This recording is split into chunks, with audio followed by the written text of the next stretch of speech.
अपराध मुक्त राजधानी रांची बनाने के उद्देश्य से लगातार जो पुलिस की टीम है उसके द्वारा संगठित आपराधिक गिरोह या विभिन्न जो आपराधिक गिरोह है उनके ऊपर कार्रवाई की जा रही है। इसी क्रम में अगर बताएं तो 13 अक्टूबर का दिन रांची के लिए ही नहीं बल्कि रांची पुलिस के लिए भी खास रहा। बता दें कि पिछले 24 घंटे के दौरान दो मुठभेड़ हुए हैं, वो भी राजधानी रांची में। पहली घटना रांची के तुपुदाना थाना क्षेत्र अंतर्गत बालसरिंग में हुई, जहां पर सुजीत सिन्हा गैंग से जुड़े हुए 3 सदस्य जो एक बड़ी आपराधिक घटना को अंजाम देने की फिराक में हथियारों के साथ लैस होकर बालसरिंग की पहाड़ी पर बैठकर नशे का सेवन कर रहे थे। इसी दौरान गुप्त सूचना के आधार पर पुलिस के द्वारा वहां वाहन चेकिंग अभियान चलाया जा रहा था। इसी क्रम में एक सोनू नामक युवक जो अपनी मोटरसाइकिल से वहां गुजर रहा था, पुलिस ने संदेह के आधार पर उसे पकड़ा और जब तलाशी लिया तो उसके पास से एक हथियार बरामद हुआ। कड़ाई से पूछताछ के क्रम में उसने अपने जुर्म को स्वीकार किया। बता दें कि पिछले दिनों रांची के डोरंडा थाना क्षेत्र के एक अपार्टमेंट के बाहर गोलीबारी की घटना हुई थी, जिसे कोयलांचल शांति समिति नामक गिरोह के द्वारा उसकी जिम्मेवारी ली गई थी। ये कहा गया था कि हम लोगों ने इस घटना को अंजाम दिया और उस गिरोह का नेटवर्क जो है वो सुजीत सिन्हा गैंग से जुड़ा हुआ है। सोनू नामक अपराधी की जैसे ही पुलिस ने उसकी गिरफ्तारी की, उसके पास से एक हथियार बरामद हुआ और उसकी निशानदेही पर बालसरिंग पहाड़ी पर जैसे ही रांची पुलिस की टीम पहुंचती है, अपराधी वहां से पुलिस पर फायरिंग शुरू कर देते हैं। पुलिस के द्वारा की गई जवाबी कार्रवाई में जहां आफ्ताब नामक एक अपराधी को गोली लगती है, जबकि 2 अन्य अपराधी जिसमें सोनू, इसके साथ ही दूसरे अपराधी जिसकी पहचान मोहम्मद तौफीक अंसारी के रूप में है, इन तीनों को रांची पुलिस के द्वारा गिरफ्तार किया जाता है। इनके पास से 2 हथियार बरामद होती है, 8 गोलियां, इसके साथ ही कई खोखा, एक मोबाइल और मोटरसाइकिल बरामद होती है।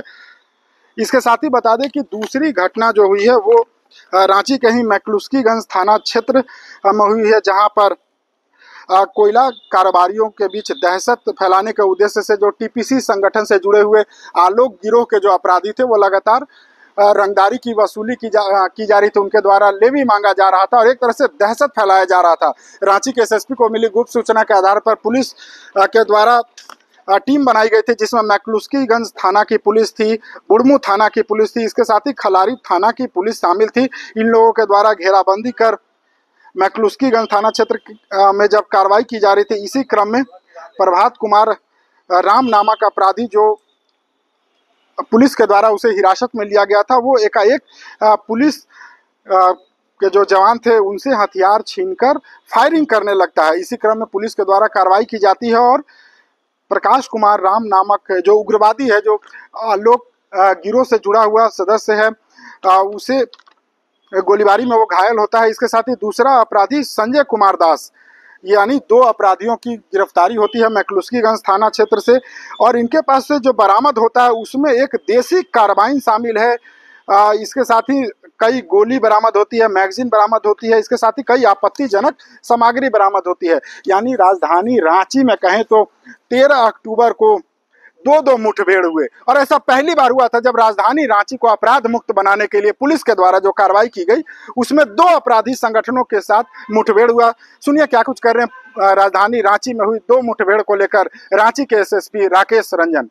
दोनों ही घटनाएं अलग अलग क्षेत्र में घटी हैं। एक सिटी एरिया में घटी है तो एक रूरल एरिया में घटी है। जैसा कि आप लोग जानते हैं कि कुछ दिनों पूर्व डोरंडा थाना क्षेत्र में एक जगह पे फायरिंग की वीडियो एक वायरल हुई थी।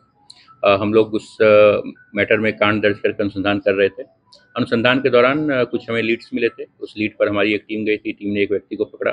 पकड़ने पर उसके पास से हथियार बरामद हुआ और उससे पूछताछ करने पर हमें ये पता चला था कि उसके 2 और साथी हैं जो कि एक और घटना कारित करने की योजना बना रहे हैं। उस सूचना पर एसपी सिटी पारस राणा के नेतृत्व में एक टीम की गठन की गई थी और इस टीम ने जब वहां पर उन्हें अप्रीहेंड करने का प्रयास किया तो उन लोगों ने पुलिस को देखते ही गोली चलाई थी। आत्मरक्षा पुलिस ने फायरिंग की। इसमें एक अपराधकर्मी घायल हुआ है और कुल 3 लोगों की अरेस्टिंग हुई है। ये सभी लोग जो हैं, ये जो आपने सुना है सुजीत सिन्हा के द्वारा संचालित कोयलांचल शांति समिति, इससे बिलोंग करते हैं और इसमें से 2 अपराधकर्मी उस दिन डोरंडा वाली फायरिंग की घटना में वहाँ पर उपस्थित थे। दूसरी घटना जो घटी है वो मैक्लुस्कीगंज थाना अंतर्गत घटी है, जहाँ पे कि पिछले कुछ दिनों से आलोक जो कि टीपीसी का पूर्व लीडर था, जो कि एक मुठभेड़ में मारा गया था, उसके जाने के बाद उसके गैंग के साथी मोहम्मद राजन नाम से ऑपरेट कर रहे थे और उसी में 2 लोगों को पकड़ा गया गुप्ता सूचना के आधार पे एसडीपीओ खलारी राम नारायण चौधरी के नेतृत्व में। और इन दोनों ही लोगों के पास से एक पिस्टल और एक देसी कार्बाइन, ये 2 चीज़ हमें बरामद हुआ था। जब इनके पास से रिकवरी के लिए हम लोग फर्दर जानने लगे तो ये पुलिस हिरासत से भागने का प्रयास किया उन्होंने और पुलिस की हथियार छीन कर इन्होंने फायरिंग का प्रयास किया था और उक्त जवाबी कार्रवाई में उसमें से भी एक अपराधी प्रभात राम उसे पैर में गोली लगी, वो भी घायल है। इन दोनों ही घायल अपराध कर्मियों का इलाज रिम्स में कराया जा रहा है। दोनों ही मैटर को मिलाकर कुल 5 लोगों की गिरफ्तारी हुई है। कुल 3 पिस्टल, 1 देसी कार्बाइन, गोलियां इत्यादि जो है वो बरामद हुई हैं और अग्रतर कार्रवाई, अग्रतर अनुसंधान हम लोग कर रहे हैं। एक मामले में हिस्ट्री किस तरह कैसे बताया जाता है, वो काफ़ी साथी रहता है। अब इन लोगों ने एक्चुअली बहुत सारी घटनाएं वहाँ पे कारित की हैं और लगातार वो लोग जो ईंट भट्टे जो चलाते हैं, जो व्यापारी होते हैं, वहाँ के लोकल जो व्यापारी थे, जो बालू कारोबारी थे, इन सभी लोगों से वो लोग लेवी की मांग करते रहते थे और कुछ ऐसी भी घटनाएं सामने आई हैं जो कि लोगों ने पुलिस को रिपोर्ट नहीं किया, परंतु घटनाएं घटी थी और ये लोग उस क्षेत्र में काफ़ी एक्टिव हो गए थे। जो मैक्लुस्कीगंज और लातेहार का जो बॉर्डरिंग एरिया है, वहाँ पे लोग काफ़ी एक्टिव थे और मुझे लगता है कि इनकी गिरफ्तारी से ज़रूर उस क्षेत्र में असर पड़ेगा।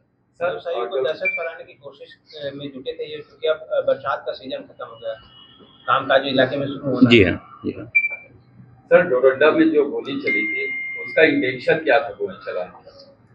इंटेंशन किसी भी दहशतगर्द का केवल दहशत फैलाना ही होता है और ये करके ये लोग बेसिकली एक्सटॉर्शन मनी कलेक्ट करना चाहते हैं विभिन्न प्रकार के बिजनेसमैन से। मैं ये आश्वस्त करना चाहता हूँ रांची के और झारखंड के जो भी लोग बिजनेसमैन यहाँ पे काम करते हैं, आप लोगों को किसी से भी डरने की कोई आवश्यकता नहीं है। रांची पुलिस अपना काम पूरी संजीदगी के साथ कर रही है।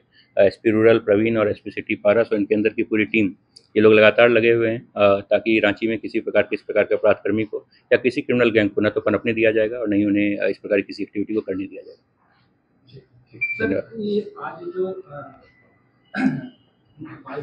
नहीं, ये सभी अलग अलग जगह के। तो आपने सुना रांची के एसएसपी राकेश रंजन ने बताया कि कैसे अपराध को अपराधियों पर नकेल कसने के लिए और अपराध नियंत्रण करने के लिए रांची पुलिस ने पूरी तरीके से कमर कस ली है। इसके साथ ही आपराधिक जो संगठन से जुड़े हुए जो लोग हैं उन्हें चेतावनी भी दी गई है कि आप अपराध का रास्ता छोड़ दें, अन्यथा रांची पुलिस की कार्रवाई इसी प्रकार जारी रहेगी। अब देखना होगा कि रांची पुलिस के द्वारा जो अपराधियों के खिलाफ कार्रवाई की गई, यानी जो दो मुठभेड़ की घटना हुई है जिसमें कुल 5 आरोपियों की गिरफ्तारी हुई है, कार्बाइन सहित 2 पिस्टल भी बरामद हुआ है। इस कार्रवाई के बाद राजधानी में जो अपराध का ग्राफ बढ़ रहा था उस पर कितना अंकुश लगेगा ये तो आने वाले दिनों में पता चलेगा। फिलहाल TV9 के लिए रांची से मैं अशोक कुमार।